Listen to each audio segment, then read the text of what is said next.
The summer heat in Arizona Territory was like nothing else on Earth. It could kill a man in hours if he wasn't careful.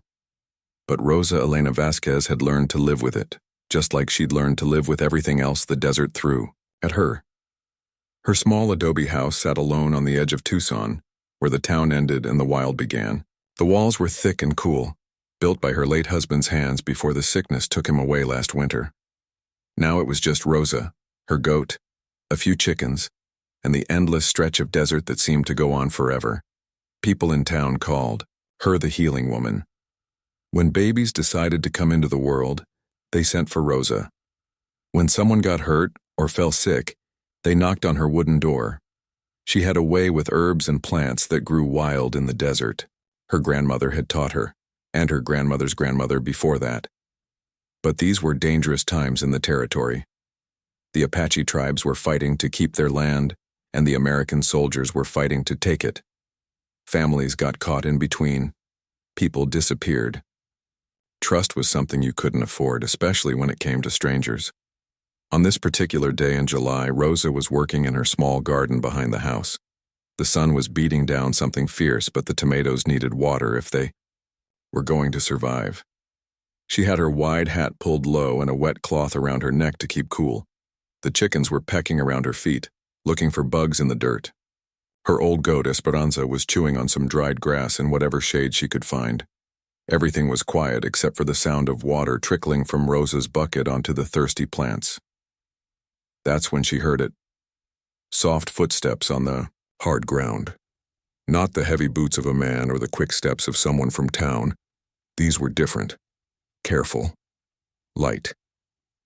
Rosa straightened up slowly, her hand reaching for the small knife she always kept at her belt. You couldn't be too careful. Out here. She turned around, expecting to see maybe a neighbor or someone looking for her help with birthing or healing. What she saw instead made her heart skip a beat. 3 children stood by her wooden gate. Apache children. They were small and dusty, like they'd been walking for days under the burning sun. Their clothes were torn and dirty. Their dark hair was tangled with thorns and desert brush.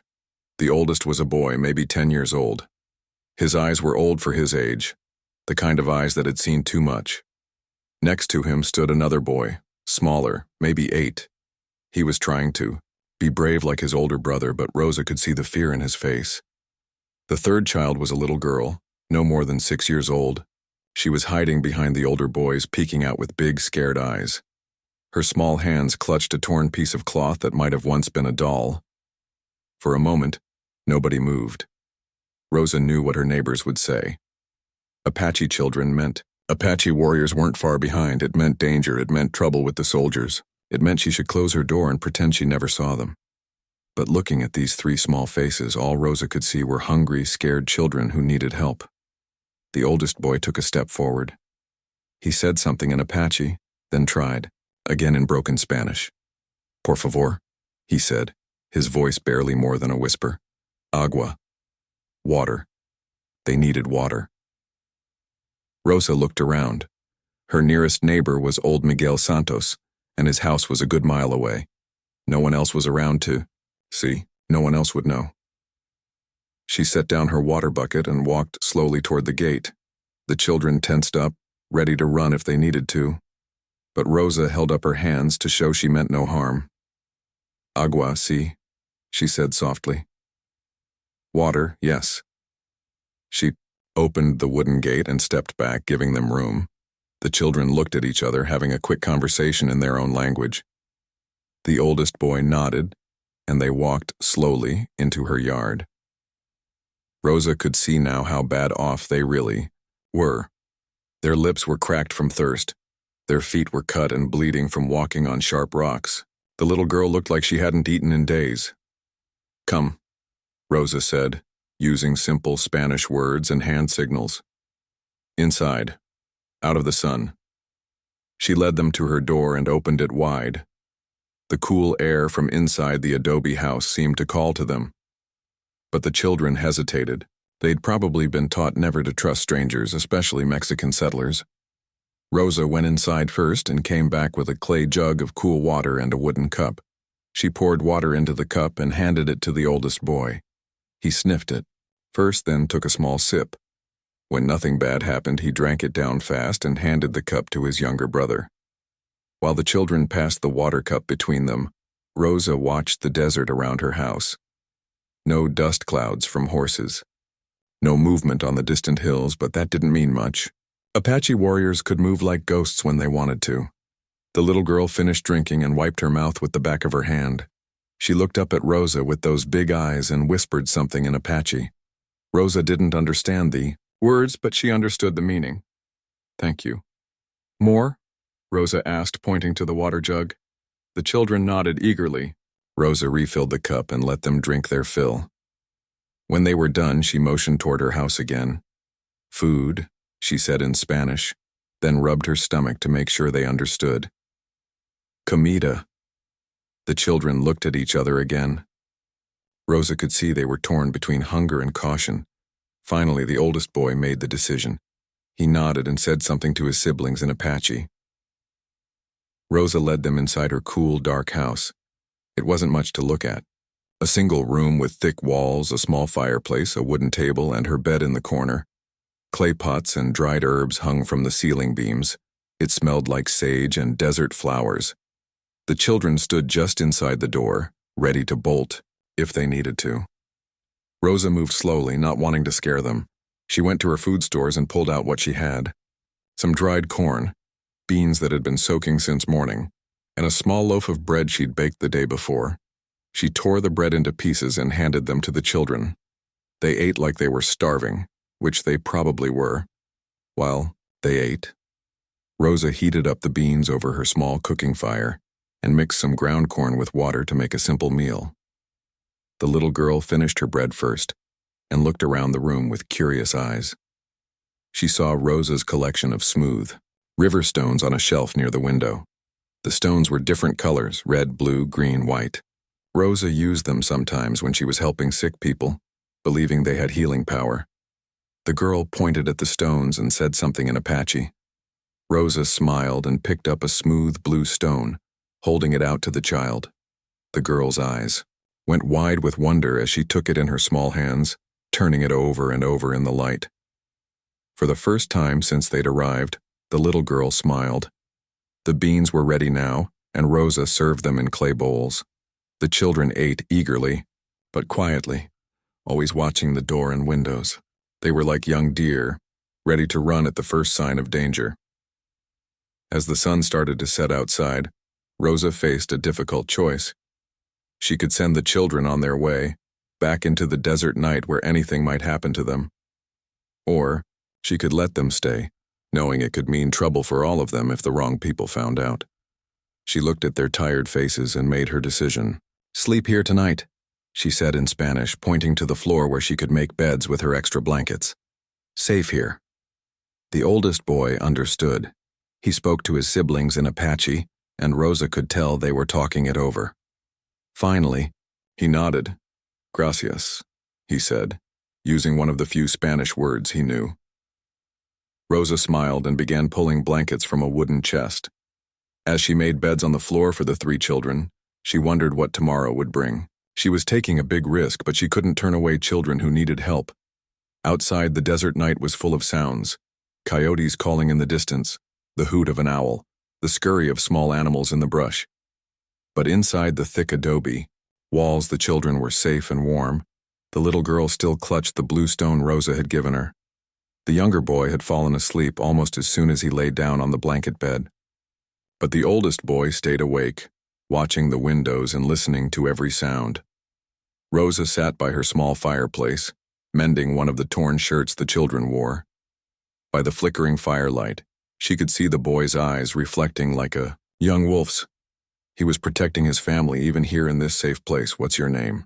Rosa asked quietly in Spanish. The boy looked at her for a long moment, deciding whether to answer. Finally, he pointed to himself and said, "Kiva." Then he pointed to his sleeping brother, "Nalnish," and to the little girl, "Ayana." Rosa nodded and pointed to herself. "Rosa." Kiva repeated her name softly, getting the sound right. Then he went back to watching the night outside. Rosa finished mending the shirt and added another small log to the fire. Tomorrow would bring whatever it would bring. But tonight, 3 lost children were safe from the dangers of the desert. And sometimes, that was enough. As the fire died down to glowing embers, Rosa finally lay down on her own bed. But like young Kiva, she found it hard to sleep. Somewhere out in the darkness, she knew there were people looking for these children. The question was whether they would be friends or enemies when they came. Rosa woke before dawn, as she always did. The desert was still cool and quiet, with just the faintest hint of light showing in the eastern sky. For a moment, she forgot about her unexpected guests. Then she heard the soft sound of breathing from the blankets on her floor, and everything came rushing back. The 3 Apache children were still asleep, huddled together like puppies seeking warmth and comfort. Little Ayana had somehow moved closer to Rosa's bed during the night, still clutching the blue healing stone. Her face looked peaceful in sleep, no longer showing the fear and exhaustion of the day before. Rosa moved quietly, not wanting to wake them yet. She stepped outside to milk Esperanza and collect eggs from her chickens. The morning air was fresh and clean, carrying the scent of sage and desert flowers. In a few hours, it would be blazing hot again, but for now, it was perfect, She worked. Rosa's mind wandered to the problems this day might bring. If anyone in town found out she was harboring Apache children, there would be trouble. Some of her neighbors had lost family members in raids. Others had sons fighting with the territorial militia. They wouldn't understand her choice to help. But when she thought of those 3 scared faces at her gate yesterday, Rosa knew she'd made the right decision. Children were children, no matter what tribe they came from. She heard movement inside the house and went back in with fresh milk and eggs. The children were awake, sitting up on their blankets and talking quietly in Apache. They looked ready to bolt at any second. "Buenos dias," Rosa said softly. "Good morning." Kiva, the oldest boy, nodded back.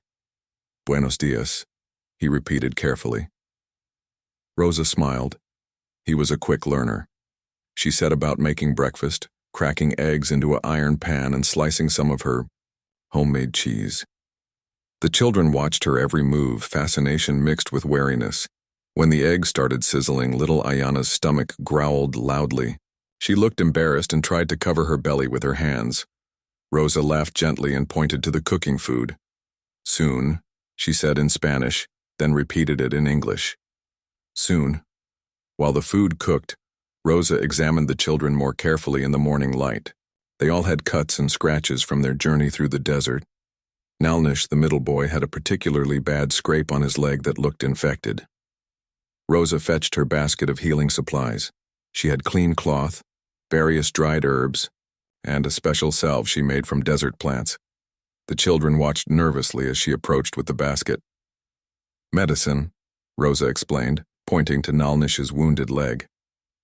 "To help heal." Kiva spoke to his brother in Apache, probably explaining what Rosa wanted to do. Nalnish looked scared but nodded his permission.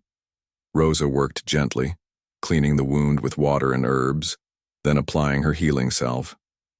Nalnish winced but didn't pull away. When she was finished, Rosa wrapped the leg with clean cloth and patted the boy's shoulder. "Better soon," she promised. While Rosa tended to the other children's minor cuts and scrapes, they began to relax around her. Ayana, especially, seemed to warm up quickly. She followed Rosa around like a small shadow, chattering in Apache and pointing at various things in the house. The eggs and cheese were ready now, and Rosa served them with some of yesterday's bread. The children ate with better manners this time, not gulping their food like they had the night before. Their immediate hunger was satisfied, and they could afford to be more careful. As they ate, Rosa tried to learn more about them. Using simple Spanish words, hand gestures, and drawings in the dirt floor, she began to piece together their story. They had been with a larger group of their people, traveling to find a new camping place. There had been soldiers, blue coats, Kiva called them, who came in the early morning while most people were still sleeping. There was shooting and shouting and running. In the confusion, the 3 children got separated from their family. They had been wandering in the desert for 3 days before finding Rosa's house. They were looking for their father, who Kiva described as a tall man with a scar on his chin. Rosa's heart ached for them. She knew how easy it was for families to get separated during the conflicts between the Apache tribes and the territorial forces. Sometimes they never found each other again, but she also felt a growing worry. If these children had been missing for 3 days, their family would be looking for them. Apache warriors were known for their tracking skills and their fierce protection of their young ones. As if reading her thoughts, Kiva suddenly stood up and walked to the window. He peered out at the desert, scanning the hills and distant mountains. He said something in Apache that sounded urgent. "What is it?" Rosa asked, though she knew he probably wouldn't understand. Kiva pointed toward the eastern hills and spoke rapidly, in his own language. Nalnish and Ayana joined him at the window, and all three began chattering excitedly. Rosa looked where they were pointing, but saw nothing except rocks and scrub brush. Her eyes weren't as young or as sharp as theirs. But the children's excitement told her something was out there. "Your family?" she asked, pointing to the hills and then to the children. Kiva nodded vigorously. "Father," he said in English, then repeated it in Spanish. "Padre." Rosa felt a mixture of relief and fear. Relief that the children might be reunited with their family. Fear about what that family might think of her. Would they see her as a friend who had helped their children, or as an enemy who had taken them? The children spent the rest of the morning taking turns at the window, watching the hills. Sometimes one of them would point and say something excitedly in Apache, but Rosa could never see what they saw. Around midday, when the sun was at its hottest, Rosa made the children come away from the windows to rest in the coolest part of the house. She gave them water and some dried fruit she had been saving. Ayana curled up next to Rosa and fell asleep in her lap, still holding the blue stone. The little girl's trust touched Rosa's heart deeply. In sleep, she looked so small and vulnerable, just like any child who needed protection and care. Nalnish was examining Rosa's collection of herbs and healing plants with the intense curiosity of the young. He would point to something and look at Rosa questioningly. She would tell him the Spanish name and try to explain what it was used for. "This is manzanilla," she said, holding up some dried chamomile flowers. "For sleeping. For calm." She pretended to drink something and then laid her head down with her eyes closed. Nalnish nodded in understanding and repeated the word. "Manzanilla." "See, good," Rosa encouraged him. Kiva was still restless, moving from window to window and checking the door. His worry was infectious, and Rosa found herself listening for sounds that didn't belong. The thud of horses' hooves, the jingle of military equipment, voices calling in languages she might or might not understand. As the afternoon wore on, the Gyo children taught Rosa some words in Apache. She learned that she meant I and Nai meant you. They taught her to say thank you and water and good in their language. In return, she taught them more Spanish words and even a few English phrases. "How old are you?" Rosa asked Kiva in Spanish, holding up fingers to show numbers. Kiva held up 10 fingers, then pointed to himself. Then he held up 8 fingers and pointed to Nalnish. For Ayana, he held up 6 fingers. Rosa nodded and held up her own hands, several times showing that she was 28 years old. The children seemed amazed that she was so old, though Rosa didn't feel old at all. As evening approached, Rosa began to prepare another meal. She was running low on food, 3 extra. Mouths ate through her supplies quickly, but she didn't mind. She could always go to town tomorrow and buy more, assuming there was still a tomorrow to worry about. The children were more animated now, laughing and playing simple games while Rosa cooked. Ayana had found an old corn husk doll that Rosa had made years ago, and she was showing it to her brothers and chattering away in Apache. But as the sun started to set, their mood changed again. They became quiet and watchful, returning to the windows and peering out at the darkening desert. Rosa understood. Night was coming, and with it, the unknown. Their family might come in the darkness, or soldiers might come, or no one might come at all, leaving them to wonder and worry for another day. She lit her oil lamps and began making sleeping places for the children again. They would stay another night, and she would keep them safe as long as she could. But as she prepared for bed, Rosa couldn't shake the feeling that tomorrow would bring changes. The children's excitement about seeing something in the hills, their constant watching and waiting, it all pointed to someone coming for them. She just hoped that when someone did come, it would be with love and not with violence. These children had already seen too much of fear and running. They deserved to find safety and family and peace.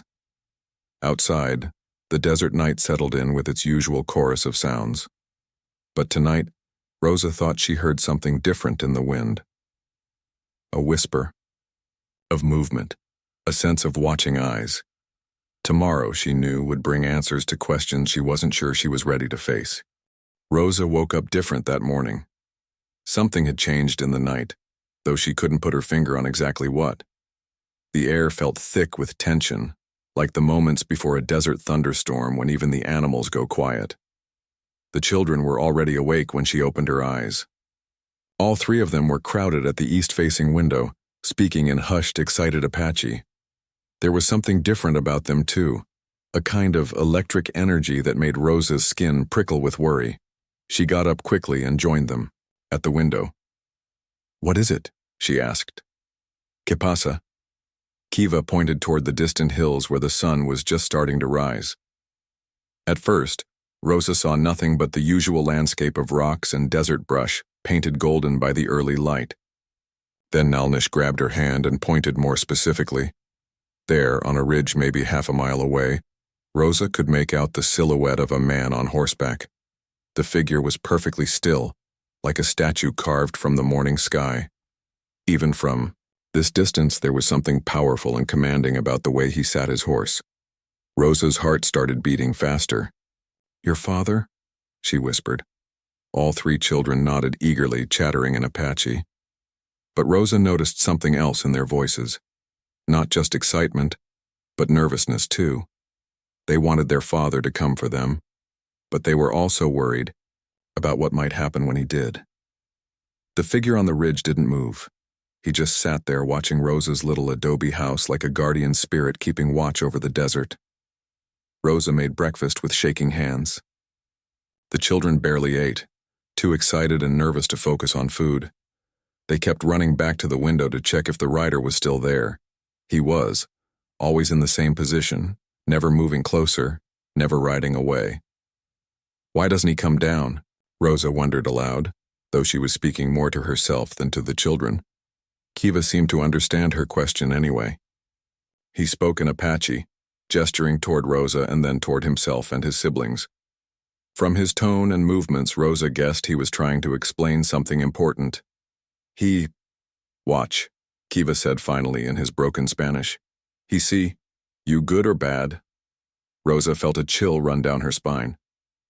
The Apache warrior wasn't just waiting. He was studying her, watching to see how she treated his children, testing her character before he made his move. As the morning went on, the tension in the little house grew thicker. The children were torn between wanting to run outside and call to their father, and being afraid of what might happen if they did. Rosa was torn between her relief that the children would be reunited with their family and her fear of facing an armed Apache warrior who might not see her kindness the way she intended it. Around mid-morning, Rosa's neighbor, Miguel Santos, came, riding up to her gate. Miguel was in his 60s, a weathered man who had lived in the territory since before it was a territory. He knew how to read the signs of the desert better than most. "Rosa," he called out. "Are you all right? I saw smoke from your chimney and wanted to check on you." Rosa's mouth went dry. If Miguel came inside and saw the Apache children, word would spread through town like wildfire. She quickly motioned for the children to hide in the back corner of the house behind her storage baskets. She stepped outside, closing the door firmly behind her. "I'm fine, Miguel," she called back, trying to sound normal. "Just making my morning meal." Miguel rode closer, and Rosa could see the worry lines around his eyes.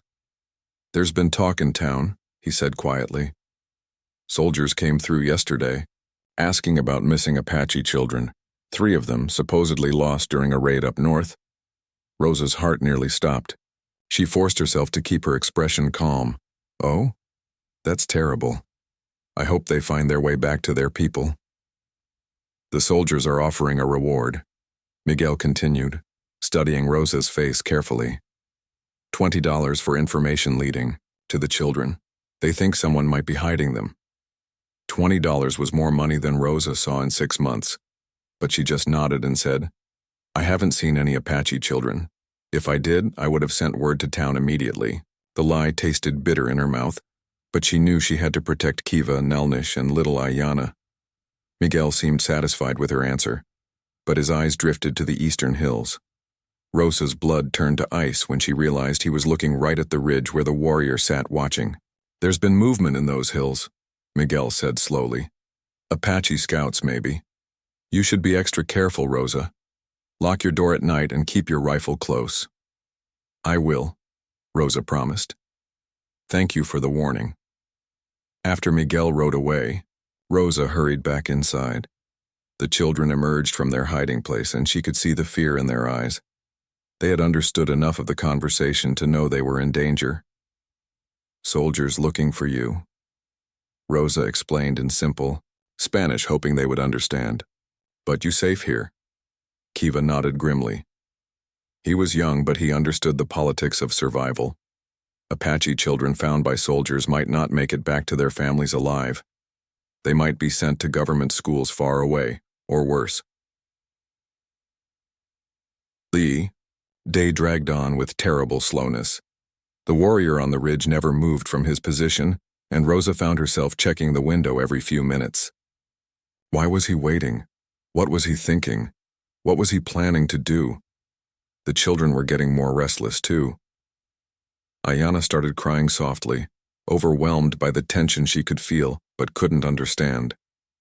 Nalnish paced back and forth like a caged animal. Only Kiva seemed to maintain his calm, though Rosa could see the worry in his young eyes. In the afternoon, Rosa tried to distract them by teaching them to help with her household tasks. She showed Ayana how to grind corn with her stone metate. She taught Nalnish to tend the fire properly. She let Kiva help her organize her healing herbs, but their hearts weren't in it. Every sound from outside made them freeze and listen.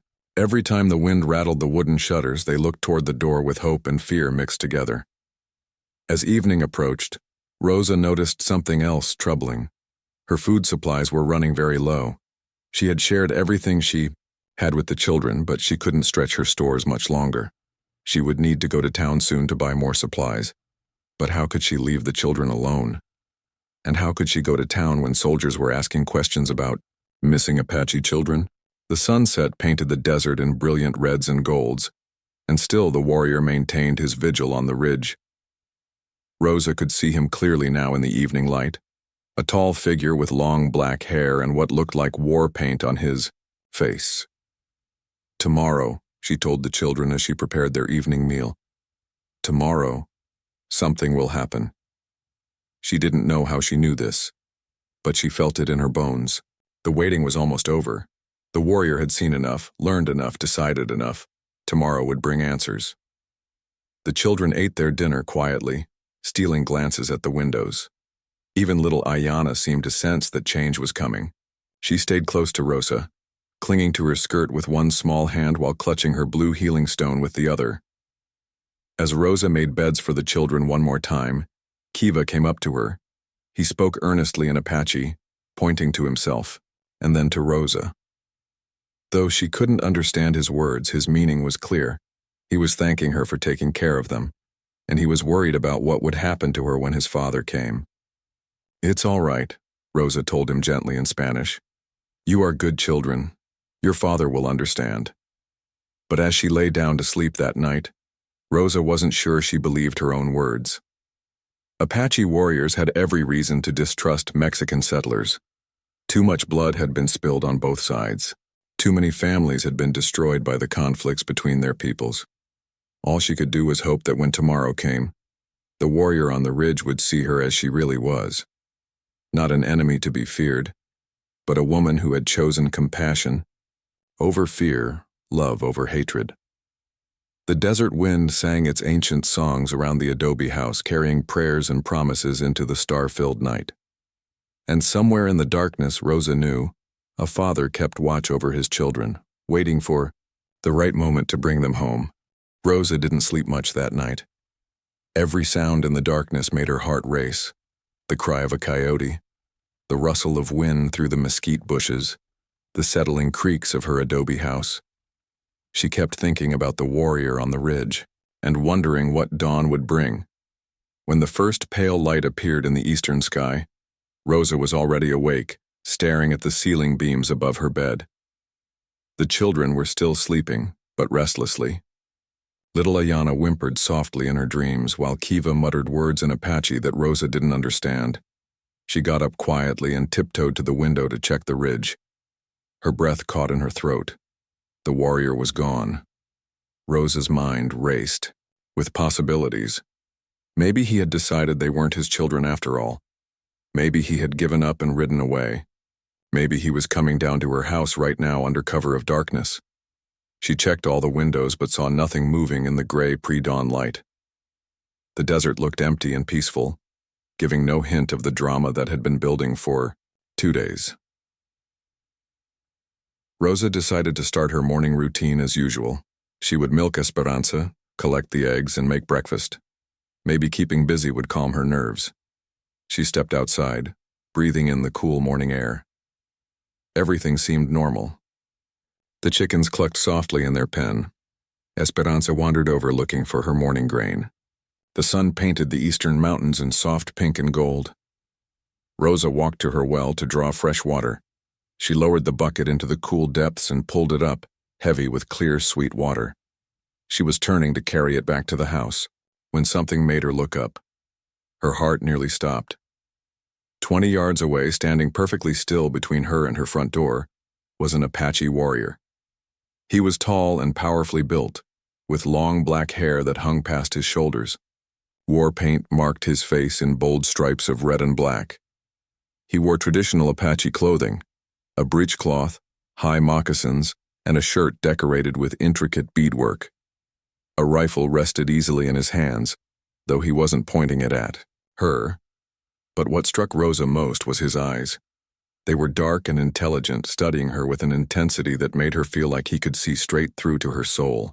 There was no hatred in those eyes, but there was wariness, and a kind of fierce protection that made her understand instantly why his children had felt safe enough to wait for him. For a long moment, neither of them moved. Rosa stood frozen by, her the water bucket heavy in her hands. The warrior watched her with those penetrating eyes, as if he was making a final decision about something very important. Then Rosa heard sounds from inside her house, excited voices speaking rapidly. In Apache, the children had woken up and seen their father through the windows. The door burst open and Ayana came running out, her small bare feet flying over the hard ground. "Papa! Papa!" she cried in Apache, her voice full of joy and relief. The warrior's stern expression melted instantly. He set down his rifle and caught his daughter as she launched herself into his arms, lifting her up and holding her tight against his chest. His eyes closed for a moment and Rosa could see the overwhelming relief on his face. Kiva and Nalnish came running out next, both talking at once in rapid Apache. Their father gathered them in with his free arm, and for a moment the four of them were lost in a family embrace that needed no translation. Rosa stood watching this reunion, still holding her water bucket, not sure whether she should retreat to the house or stay where she was. Part of her was deeply moved by the obvious, love between the father and his children, but part of her was still afraid of what would happen next. The warrior looked at her over his children's heads. He said something to them in Apache, and they stepped back, though they stayed close to him. Then he walked slowly toward Rosa, moving, with the fluid grace of someone completely comfortable in his own body. He stopped a few feet away from her and looked into her eyes. When he spoke, it was in careful, accented English. "You are the woman who fed my children." It wasn't a question. His voice was deep and quiet, but it carried an authority that made Rosa understand why his people would follow him into battle. "Yes," Rosa said simply. She set down the water bucket, her hands trembling slightly. You gave them shelter when they had no place to sleep. Yes. You cared for their wounds and did not ask for anything in return. Rosa nodded, not trusting her voice. The warrior studied her for another long moment. Then he reached into a leather pouch that hung at his side and pulled out 3 objects. They were stones, not rough desert rocks, but smooth, polished stones that gleamed with inner fire. Turquoise, Rosa realized, the sacred stone of the Apache people. He held them out to her in his open palm.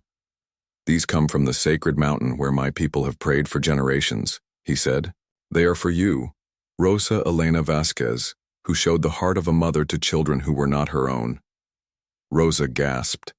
He knew her full name. How was that possible? She reached out with shaking hands to accept the turquoise stones, feeling their smooth warmth against her fingers. How do you know my name? She whispered. A slight smile touched the corners of his mouth. I have been watching you for 2 days. I have seen how you care for my children. I asked the wind and the desert spirits about you, and they told me your story. They told me you are a healer who turns no one away. They told me you lost your husband but did not let grief make your heart hard. Tears started running down Rosa's face. She had thought she was being so careful, but this warrior had seen everything, her kindness, her fears, her loneliness, her strength. I was afraid, she admitted. Afraid of what you would think, afraid of what you would do.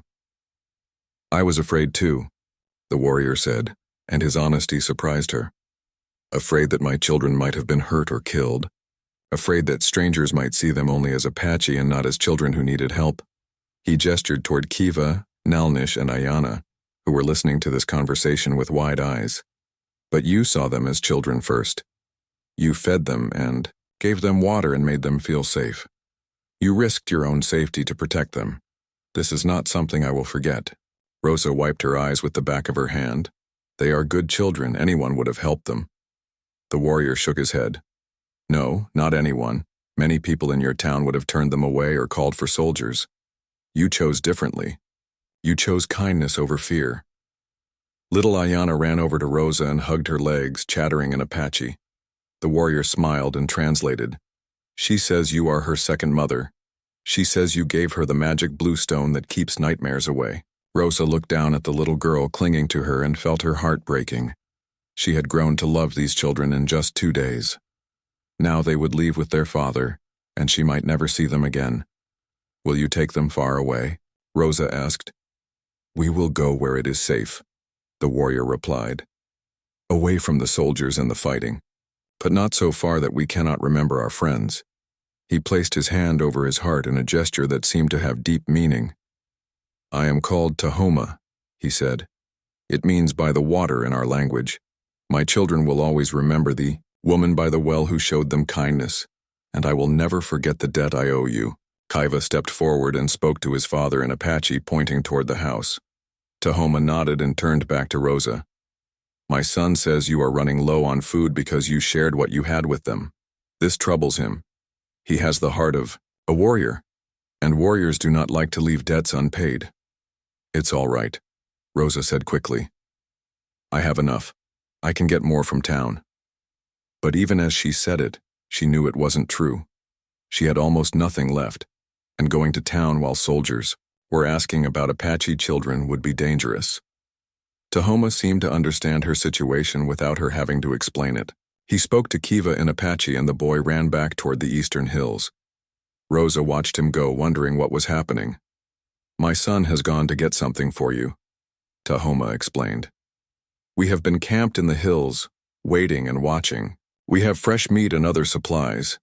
Within minutes, Kiva returned with 2 other Apache men Rosa hadn't seen before. They were carrying bundles wrapped in leather and cloth. Under Tahoma's direction, they brought the bundles to Rosa and began unwrapping them. There was fresh deer meat, dried corn, beans, ground flour, and other foods Rosa couldn't identify, but which smelled delicious. There were also beautiful woven baskets, soft blankets, and small clay pots decorated with traditional Apache designs.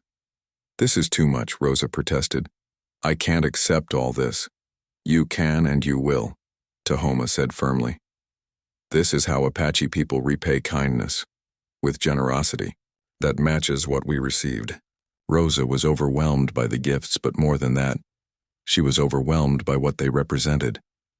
These people didn't see her as an enemy. They saw her as a friend, someone deserving of respect and gratitude. As the other men finished arranging the gifts near Rosa's door, Tahoma turned to his children and spoke to them in Apache. Rosa could tell he was saying goodbye for now, preparing them to leave. Ayana started crying and ran to Rosa again. Through her tears, she pressed the blue turquoise stone Rosa had given her back into Rosa's hands. "For you," she said in careful Spanish. "To remember Ayana." Rosa knelt down and hugged the little girl tightly.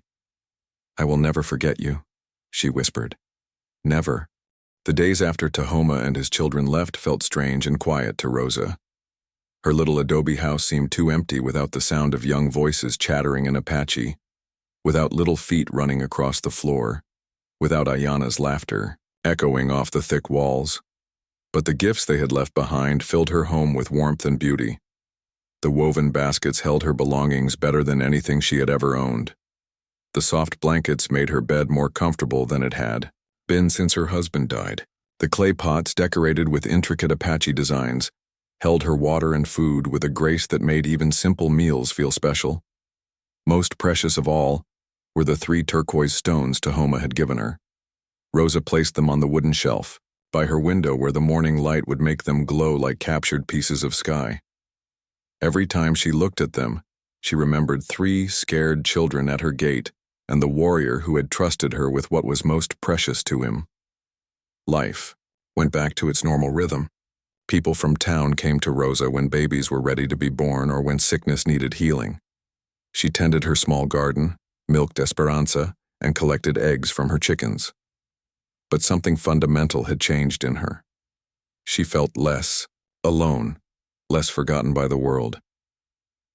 3 weeks after Tahoma and the children left, Rosa woke up one morning to find a deer hanging from the mesquite tree beside her well. It had been expertly cleaned and prepared, ready for her to cut into steaks and jerky. There was no sign of who had left it, but Rosa knew.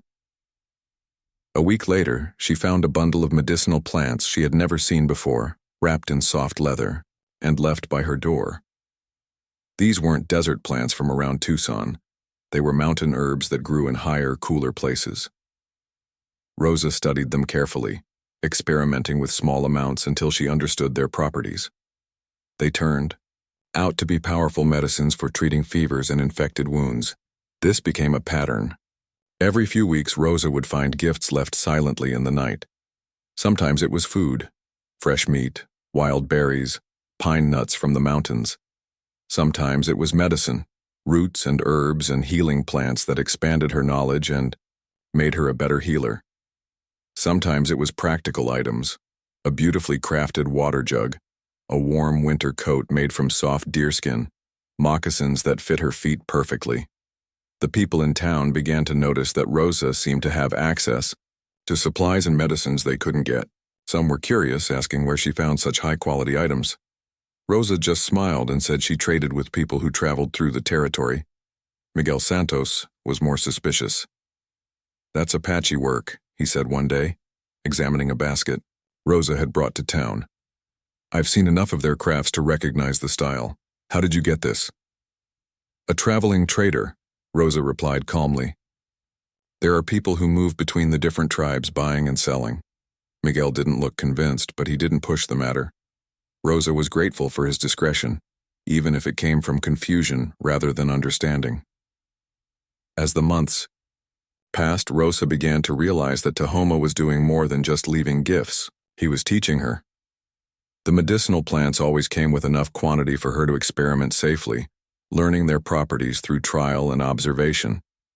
The food items introduced her to Apache ways of preserving meat and preparing plant foods that grew wild in the desert.